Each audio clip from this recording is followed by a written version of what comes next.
Hi, welcome back to Planning Your Website.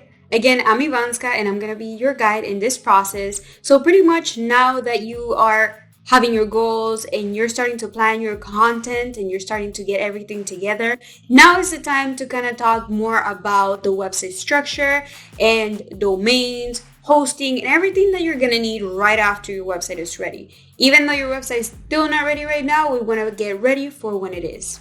In episode 1, we talked about determining your goals with your website and everything like that. Now we're going to use those goals to determine your website structure. So how we do this is depending on what kind of business you have and what type of website you actually have and your goals, we're going to determine which pages you need. So pretty much the common pages are home, about, contact, services, or if you have products, it would be products, and then it would be blogs and blog articles. That is the usual page structure for a full-on website that has all the normal pages. If you want to go ahead and see templates as well, you're gonna see in your industry that they have certain specific pages. You can also look into that, but pretty much those are the normal pages. Obviously, if you have an e-commerce, you're gonna have more pages because you're gonna have the catalog, you're gonna have the product page, the shopping cart, and everything like that to customize. If you have services, you might have like one page with all your services, but then you're going to have individual pages for your services. That's what's recommended for SEO purposes, that you have different pages. So you're probably going to end up with more pages than you think that you will need. If you are using a template, then probably the template has all the pages or some of the pages that you need. And if you're working with a designer, a professional at this, that person is going to guide you through it, but I would suggest to kind of look into what you need beforehand so that way you have an idea of what you need. Like I said, if you have products, you're going to need more pages. You're going to think about that. And if you have services, you're also going to need more pages, so you also have to think about it, especially if you are using templates, because not all the templates have all the pages that you might need. So you might have to add more pages. There's a lot of technical things that you have to think about when you're planning your website structure, but I do want to communicate with you that one thing that you have to think about is story. Pretty much you're trying to tell the story about your product or services, how great they are, how they will transform your client's life, and you have to think about starting off with the homepage, telling that story of starting with the hero section, which is the first section, and then going all the way down, what pages that person might need to click to go to a different page. Like I said, if you offer services, then you might want to have more buttons where you're going to the next service and you're reading all about it, because people like to read a lot about your services before purchasing from you. For your website structure, you can go ahead and have a piece of paper, just write it down, or you can use any other tools and have it available so you kind of know what pages you're going to need, either for your template or to express it to your web designer, so that way you kind of know, okay, I need these pages specifically, and you can let them know. Okay, let's get started talking about what you're actually going to need after your website is built. So pretty much you're going to need a hosting. To pay hosting, then you're also going to have a domain, which is the .com. You can purchase these in advance, and then you can also have your tools, like let's say that you have integration specifically. Let's say that you have an event booking system or a calendar booking system, then you might want to pay that in advance and have it ready, or at least have the money to pay all these tools individually. A lot of them are better to pay them annually. So if you have that kind of money, that would be the best. So that way you can save a little bit more. Your domain. So your domain is your .com in the internet. So pretty much you can buy these using famous platforms such as GoDaddy or Google Domains, which is actually my favorite. Some of the platforms or website platforms actually include this. The domain, so you might want to look into your platform. If you already have it, then that should be okay, but if you want to go ahead and search for it, you can buy it through GoDaddy or Google Domains. And pretty much all the things that you have to keep in mind is that it is available for your business name specifically. It is easy to spell and easy to find. Don't try to make it super long, otherwise people will have a harder time to finding it. As short as possible will be the best.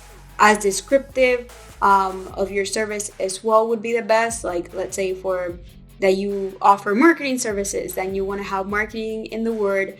But the most important thing is that it matches your business name.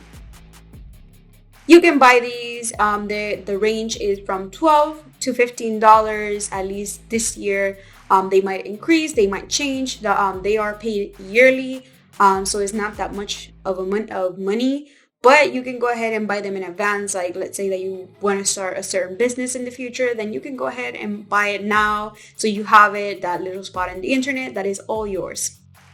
Once your website is ready to be published, you're going to need something that's called hosting. Pretty much hosting is what keeps your website alive and online. It's what captures all your content and has it online. You're going to need this. Some of the systems that you have, website platforms, already charge you the hosting. Some of them don't. A lot of them have it included, so I will look into that. But pretty much you can pay somewhere around $12 to $30 for a normal website. If it's an e-commerce, you're looking more towards $20 to $60 a month. These are all monthly costs, but you can pay it yearly at once and it will be a little bit cheaper. These, like I said, is something that is required for the website platforms. All of them will require it so that you can keep your website online. Obviously, depending on your budget, you might want to look towards what's more costly or more cheaper. If you're starting out, you might not need all of it. You only need a little bit of it. But even if you're DIYing this yourself, you're still gonna need a hosting and a domain. So I suggest looking into it. Like I said, domains are a yearly payment, but hosting is a monthly payment, and you will still have to pay it to keep your website online. Okay, so now we're going to talk about a lot of the frequently asked questions that I get. Number one, the first question would be, how should I get ready to work with a web designer? Okay, I would say to get ready, I would suggest kind of having an idea. I would say go out there and see what websites have been done, not only for your own industry, but also outside of your industry. I would look at what trends are in your same industry. Let's say that everybody uses the same colors, or everybody uses a specific thing. Let's say everybody uses a calendar booking, then I would say look into that. But to get ready to work with a web designer, you should have an idea of what you want to have, or at least you should have an idea of how it will look. You can create a mood board. If you can use references, would be the first thing. Like, let's say that you really like a website, then you can use that as a reference, or multiple websites, and you can say, hey, I like this portion of this portion of this. Or you can get together a mood board. A mood board would be like collecting pictures, and so that way we can know the aesthetic of how your website is actually gonna look. Question number 2 would be, how can I DIY my website? This is pretty much everything that I've put in the last 3 episodes. But if you haven't watched it, you can go into the first episode and start watching it. I give all my tips on how to DIY it. But pretty much you can create your own website by checking out some of the platforms that I mentioned. And you can look into my YouTube channel. I'll be posting a lot of DIY videos as well. Now, I try to help not only web designers, but also business owners that are trying to DIY their website themselves, get tips and tricks on how to do that from a web designer. Third question would be, how can I communicate with my designer? We are very visual people, so you're gonna have to show us pictures, references of how you want things to look. You gotta point out like, hey, this color is what I like, or from this website, this is what I exactly like. So that way we can know exactly what you're looking for.